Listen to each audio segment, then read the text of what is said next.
জামাতে তো তিন ধরনের লোক আছে। আমাদের মঞ্জু ভাই এখানে আছেন, তিনি একসময় ইসলামী ছাত্র শিবিরের সভাপতি ছিলেন।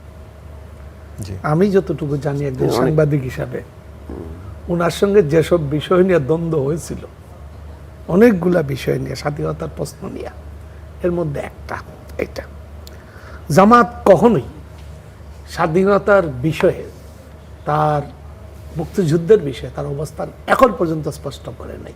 স্মৃতিসৌধ তো কখনোই যায় নাই। 2001 সাল থেকে 2006 সালে তারা সরকারের সঙ্গে গিয়েছিল। 16 ডিসেম্বরে, 16 ডিসেম্বর, 26 মার্চ।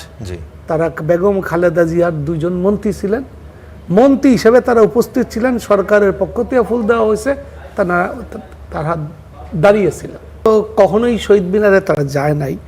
এটাকে তারা দলগতভাবে নাজায়েজ মনে করে। এখন এটা জায়েজ, তার কোনো কর্ম পরিষদ হয়েছে কিনা এই ব্যাপারে আমার কোনো তথ্য নাই।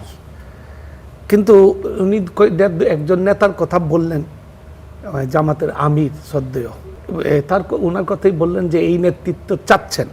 তো জামাতের মূলত প্রধান তিনজন নেতা একসময় জাসদ ছাত্রলীগ করতেন। এখনকার